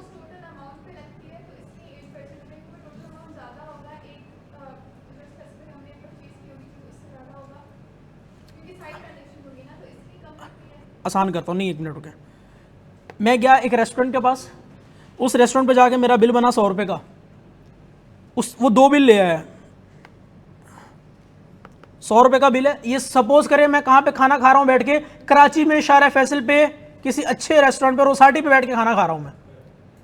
100 रुपये का बिल बने रुपीज़ इन 000, ठीक है जी। तो अब मैं यहाँ बैठे खाना खा रहा हूँ और उसने बोला कि भाई ये बिल है, अब आपकी मर्जी है। आपकी मर्जी क्या है सर? आप पूछते हैं आपसे सर आप कार्ड से पेमेंट करेंगे या फिर कैसे? ऐसे ही पूछते हैं ना आपसे। अच्छा चले, उसने आपसे पूछा, आपने बोला कि आपके पास क्या है? नहीं, आपने पहले कैश बोल रहा है। आपने बोला आपके पास क्या है, कैश है। तो उसने बोला अच्छा चलें सर ऐसे कर देते हैं, सॉरी ये आप कहाँ बैठे हुए हैं, कराची में बैठे हुए हैं, शारा फैसल रोसाटी के ऊपर। तो इस वजह से उसने बोला ये लें सर आपने ये 15 क्यों लगाया है, ये आपने 15 क्यों लगाया है, सिंध का 15 है, लेकिन सर ये तो हम खाना खा रहे हैं बैठ के, तो आपने इसको सर्विसेज क्यों कंसिडर किया है। ये आ रहा था ना, जरा रोक के रखें इसको, ये आ रहा था ना, रोक के रखें जरा, अभी बता देता हूँ, कोई मसला नहीं है। अगर मैंने कोई चीज़ छेड़ी है तो उसको मैं ऑब्वियसली क्लोज करूंगा ना, ऐसा ही है। तो आपने कितने पैसे दे दिए कैश के फॉर्म में, भाई कितने पैसे दे दिए। अच्छा अगली बार आप दोबारा खाना गए और उसने पूछा सर कार्ड से या कैश से। आपको पिछली बार पता था कि सर आपने क्लास नहीं ली हुई थी टैक्स की, फिर आपने टैक्स की क्लास ले लिया, आपको पता चल गया 8% का भी होता है टैक्स का रेट। वो कब होता है, जब आपने अपनी जेब से कार्ड निकाल के दिया और उसने आपको रेट कितना लगाया, उसने आपसे 108 रुपये ले लिए। बेटा आपके सवाल का जवाब, चीज़ की वैल्यू तो उतनी है, वो कभी भी चेंज नहीं हो रही। खाना आपने तब भी 100 का खाया था, खाना आपने अगले दिन भी 100 का खाया है। रेट ऑफ सेल टैक्स क्यों चेंज हो रहा है, क्योंकि आपने यहां पे कार्ड से पेमेंट करके किस पर्पस में सर्व किया है, डॉक्यूमेंटेशन ऑफ इकोनॉमी में अपना आपको जो है सर्व किया है। आपने कहा कि नहीं यार मैं एक अच्छा शहरी हूं, मेरी हर ट्रांजैक्शन रिपोर्ट होनी चाहिए, मेरी हर ट्रांजैक्शन रिपोर्ट होनी चाहिए, तो आपने कार्ड से पेमेंट कर दी। दूसरा तरीका क्या था, आप यहां पे 15% का कैश में पेमेंट करते, और क्या पता पॉसिबिलिटी थी कि आप 15% टैक्स की पेमेंट भी करते और जो रेस्टोरेंट वाला है वो टैक्स सारे का सारा गवर्नमेंट को ना देता। रिस्क था ना उसमें, कलेक्शन ऑफ कैश का, कलेक्शन ऑफ टैक्स का रिस्क था ना उसके अंदर, इसीलिए भाई वहां पे रेट भी ज्यादा है। चलो कोई 10 ट्रांजैक्शन नहीं करेगा, 5 तो करेगा, तो 15% पे कलेक्ट कर लो, अपना टारगेट पूरा करो। लेकिन जहां पे आपकी पेमेंट डॉक्यूमेंट हो रही है, या जहां पे आपकी रिसीव की हुई सर्विसेज, या दूसरी तरफ से जो रेंडर की हुई सर्विसेज आपकी जहां पे डॉक्यूमेंट हो रही हैं, वहां पे रेट ऑफ सेल टैक्स भी कम है। ये मिसाल क्या ली थी मैंने, कोई बता सकता है कहां बैठे हुए थे हम, रोसाटी याद है, रोसाटी कहां पे फॉल करता है, शारा फैसल पे आता है, शारा फैसल कराची, और कराची किस में आता है, सिंध में आता है। सर खाया तो आपने खाना है, सवाल किसी के जहन में क्या आना चाहिए, सर ये सर्विसेज हैं या ये गुड्स हैं। खाना बना के देना, मेरी बात आज सुन लें, इस पे बहुत टाइम बहस चलती रही है between federal government and between provincial government, क्योंकि देखो इन दोनों के दरमियान में बहस क्यों चली, या तो पैसा एक के पास जाएगा या तो पैसा दूसरे के पास जाएगा। तो दोनों का कंसेंसस ये बना बहुत सालों की बहस के बाद, क्या कंसेंसस बना कि भाई जो रेस्टोरेंट पे आप खाना खाने जाते हैं वो किस में फॉल करता है, वो सर्विसेज में फॉल करता है। यहां पे आज मैंने फुल स्टॉप लगा दिया, इसलिए मैंने क्यों लगाया 15%, आपको समझ आ गया। भाई कोई बंदा उठ के, नबील आप ऊंची आवाज में सबको सुना दे मैंने आज 15% क्यों लगाया।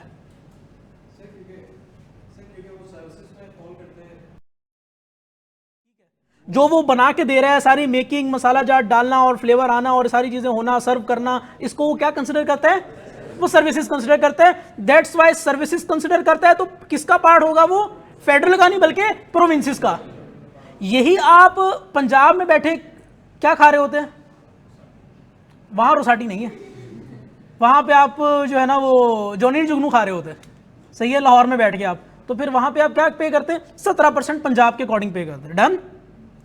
अच्छा एक चीज, अब सर आपने ये तो बता दिया, किसी ने आज हमारे नॉलेज में इजाफा हो गया कि रेस्टोरेंट में जाना और वहां बैठ के खाना खाना ये सर्विसेज होती हैं, ये क्या नहीं होती, ये गुड्स नहीं होती। अच्छा इससे पहले एक सर्विस का नाम लेके आया हूं मैं ऊपर, अगर आप लोगों को याद हो, सप्लाई की डेफिनेशन में आउटसोर्सिंग सर्विसेज, ये गुड्स है। आपने तुक्के से सही बात कर दी है, ये गुड्स है। भाई इन दो चीजों का बहुत मसला चल रहा था, तो दोनों का कंसेंसस ये बना कि खाना खाने वाला, रेस्टोरेंट में जाके बैठने वाला, ये सारा मामला कहां पे फॉल करता है, सर्विसेज में, तो इसका टैक्स कहां जाएगा, प्रोविंसेस के पास।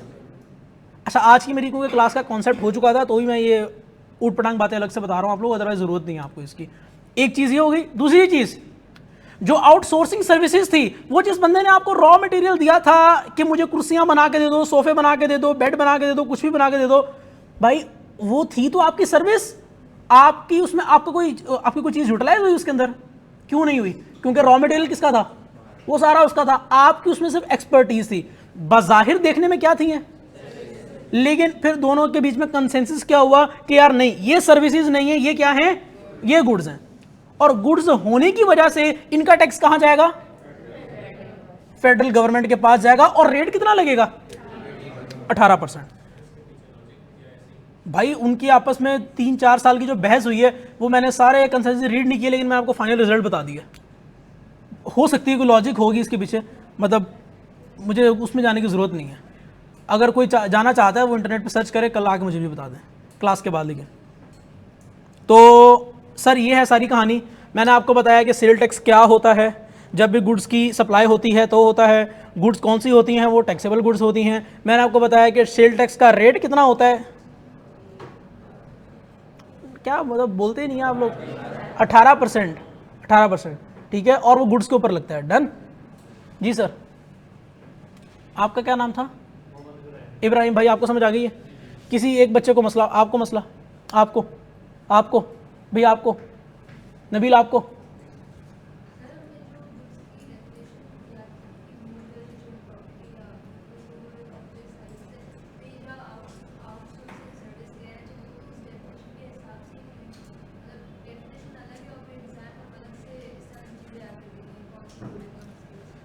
बता देता हूँ आपको करना क्या है। इधर एक मिनट वापस आ जाएं।